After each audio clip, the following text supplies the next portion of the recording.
দেখলেন তো খবর, ভূমিকম্পে প্রধান উপদেষ্টার কার্যালয় ক্ষতিগ্রস্ত।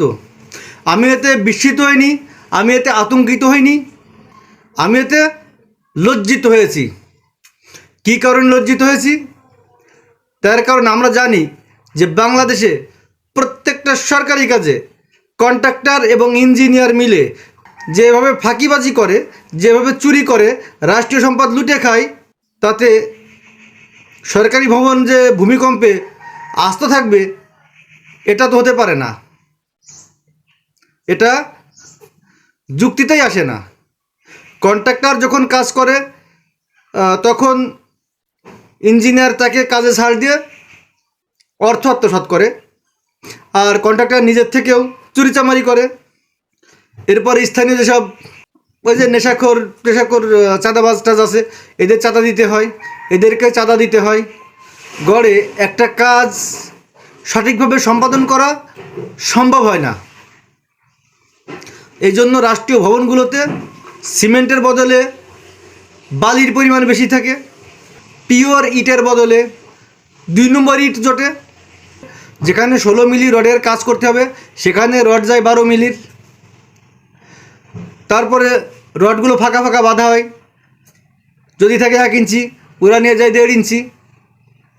তাহলে সরকারি কাজগুলো বাইরে থেকে যতই চাকচিক্য দেখা যায়, লাইটিং দেখা যায়, কিন্তু আসলে ওটা মাকাল ফল। এই জন্য আমি মনে করি বাংলাদেশে যত সরকারি অফিস আছে, যত ভবন আছে, এই সবগুলো ভবনই ঝুঁকিপূর্ণ। আর এই ঝুঁকিপূর্ণের কারণ হচ্ছে বাংলাদেশের ইঞ্জিনিয়ারিং অফিসগুলো। আপনারা যারা কাজের তদারকি করেন, যেসব ডিপার্টমেন্ট কাজের তদারকি করেন, আপনারা কিন্তু মনে রাখবেন, আপনারা কিন্তু বেসরকারি বিল্ডিংয়ে বসে সব কিছু তদারকি করেন না, আপনারাও কিন্তু সরকারি ভবনে কাজ করেন। তাই কোনো আত্মাহুতি সিদ্ধান্ত নেবেন না, যেন নিজের বিল্ডিং যেন তেন ভূমিকম্পে নিজের বিল্ডিং নিজের মাথার উপরে ভেঙে না পড়ে, নিজের ছাদ, নিজের বিল্ডিংয়ের ছাদ নিজের মাথার উপর ভেঙে না পড়ে, সেদিকে খেয়াল রাখবেন আশা করি। আর যা করবেন ইমানদারির সাথে করবেন।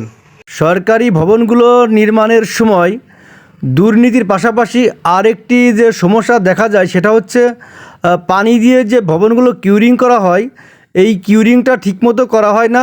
এখানে বড় রকমের গাফিলতি বা অবহেলাও দেখা যায়, এটাও কাঠামো দুর্বলতার একটা কারণ। ধন্যবাদ সবাইকে।